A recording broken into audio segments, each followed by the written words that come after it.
Hola. Hola. Bienvenidos a Lightspeed Spanish. Bienvenidos. Today we are continuing with our beginner series and we are talking about numbers. Numbers. Los números.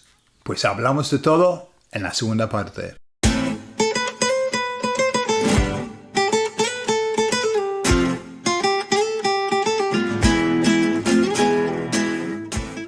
The numbers, Cynthia. Numbers in Spanish. What's really interesting about the numbers in Spanish is it's something that we learn when we're beginners, yeah? Uh-huh. It's right at the beginning. We learn that when we're beginners, and then somehow we kind of forget about it, apart from the ones we regularly use. Sure. But the bigger numbers, sometimes when I do this game with intermediate and advanced, you know, you get to some numbers that you go, oh, how do you say that? Sure, absolutely. That's because we do them right at the beginning and then we never really revisit them. We never really come back to them. There are a couple of angles that we need to look at. Is how we actually make the numbers and also the pronunciation of the numbers. We're going to start with the pronunciation because it's ever so important. Because I hear a lot, and you probably do as well, I hear a lot of mispronunciation of numbers. I've heard that, yes. Yeah. So why don't we start with the basic, 0 to 10. Cynthia, how does that go? Cero. Cero. Mm-hmm. Uno. Dos. Tres. Cuatro. Cinco. Seis. Siete. Ocho. Nueve. 10. There you are. So we're going to just nip back to 6. Okay? So 6 is? Seis. Right, so watch out for 6 because we've got an E and then an I. And lots of us want to put the I before the E. Yeah, and lots of us say sies, and it's not. No, the E is pronounced E and the I is pronounced E. Therefore, it's seis. So really slowly, seis. Yeah? Okay. 8. 8 is another... 8, yeah. 8. Because, of course, in English, you've got the CH... which in English you can have two sounds. You can have the K sound, like chemistry, chemicals, and the ch sound, as in chest, or that's usually the two that you have, or sh sometimes. Why do you think people choose oko? Why do you think they choose that and as a then some people pronunciation? say oko. Yeah, I've heard that. So if you say oko, we think you're saying ojo. Ojo. Probably. Ojo. So it's ocho. Ocho. Because ch for us is always ch sound. Mm-hmm. Ocho, coche, chatarra, chorizo. Yeah. And talking about the 9, because there's a lot going on with the number 9, we've got a U, we've got an E, and we've got a V as well. Yes. So what happens there? So the N-U-E would be nue. So we pronounce everything. Nue. Mm-hmm. And then the V is pronounced as the B. Nueve. And of course the last E is also pronounced. It's an E. Exactly, yeah. Nueve. Every vowel has to be pronounced. Every vowel is pronounced. Nueve. So it's not... I've heard lots, and I'm not going to put the sounds back in my mind that I've heard because that could... Well, I've heard nueve. Nueve, that would make sense, yeah. I've heard. Sounds a bit French. Nueve. I don't know. Neuf. Yeah. Okay, all right. And then we're up to 10. Then let's go from 11 to 20. How does that go? So, 11, 12, 13, 14, 15, 16, 17, 18, 19, 20. Okay, brilliant. So out of all of those, the one that I hear the most mispronounced is 20. And yes. And it's for the same reason as 6 is mispronounced as well. Yes. So how do we say it? Veinte. And not veinte.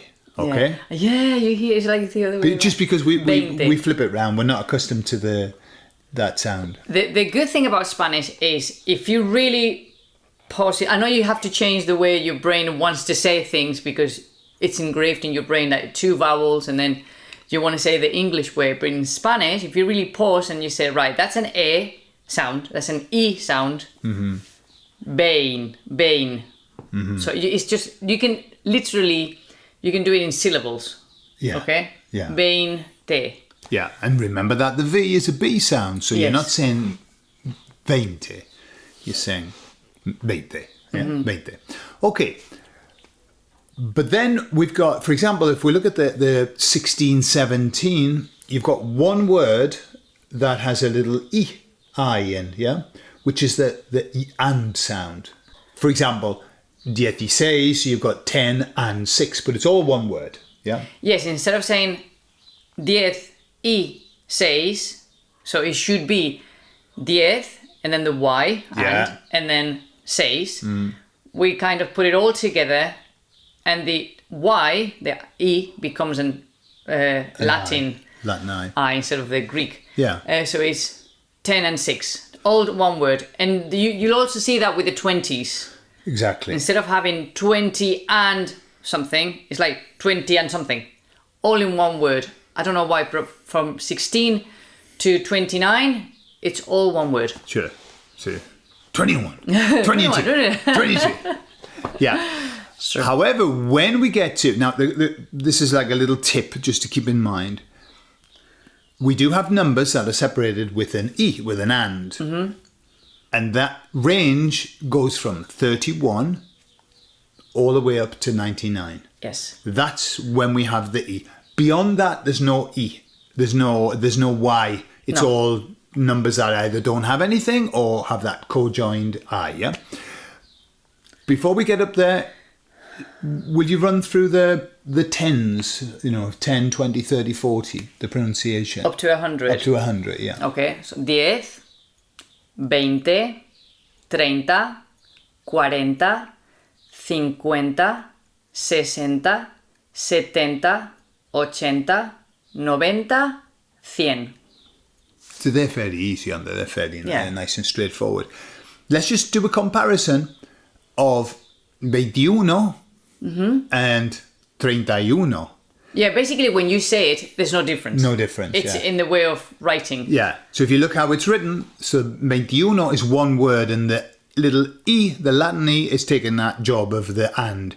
But in 31, the three separate words. Yeah, and 20, we say 20, 21. So instead of 20, exactly. 21, which would be the case, but it's not. So it's 21, all one word. 22, 23, 20, 20. The rest is 30, 40, 50. Exactly, yeah. Right, so then when we get up to 100, what's 100? 100. 100.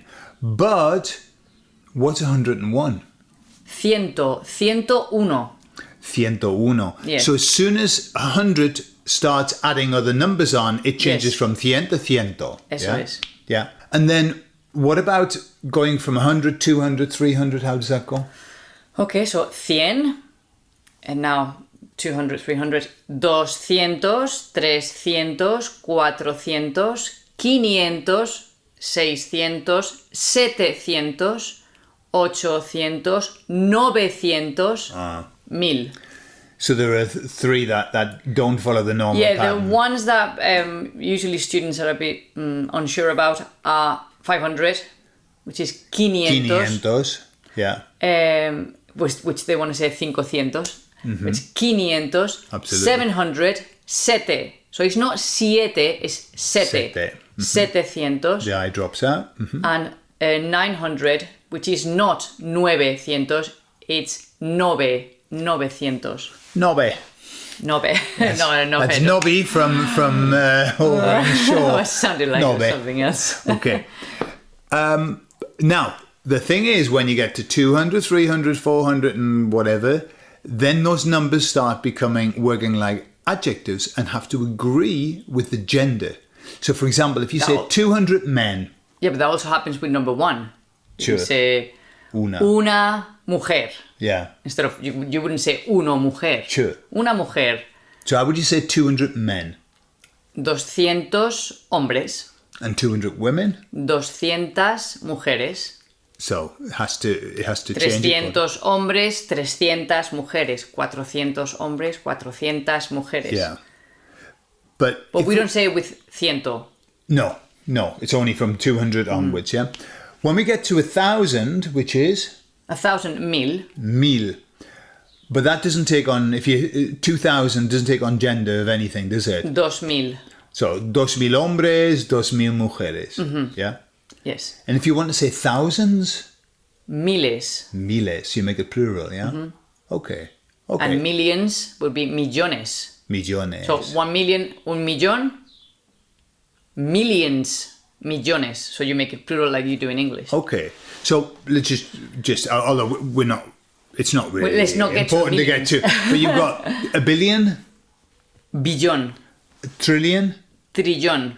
right? And what do you say? This is just as an aside. What do you say? You know, when we say there were zillions of people there, and we use zillions, we make up a number. You do the same in Spanish, don't you?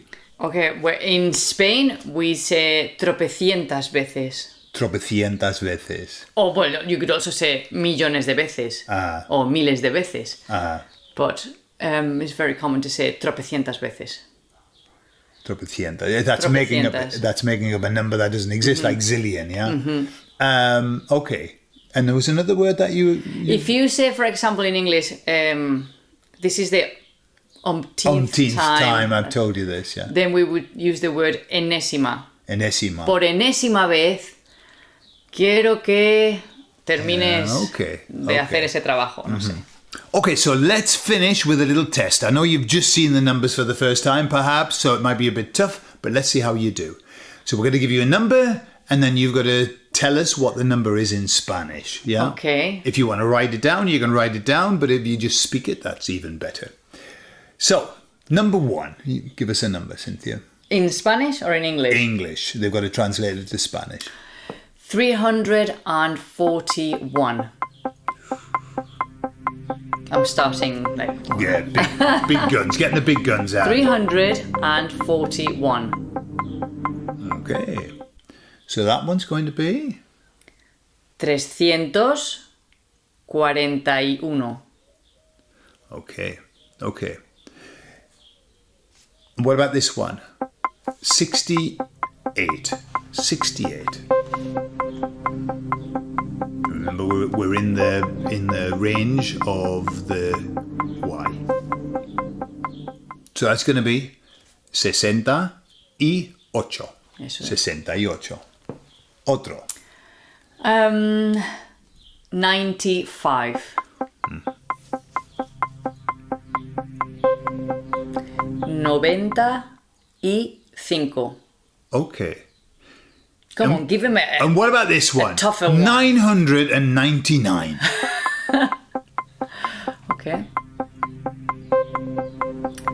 That would be 999. Muy bien. And the last one. 1002. Not as hard as you might think. 1002. 1002. No E, nothing like that? No? 1002. Okay. So there you are. There's numbers for you. Now, the next lesson that comes out, we're going to talk about dates, and we're going to talk about references to the past, to the 80s, the 90s, etc. Okay. Así que eso es todo de momento. Ahora nos vamos. Y nos vemos. Hasta luego. Adiós.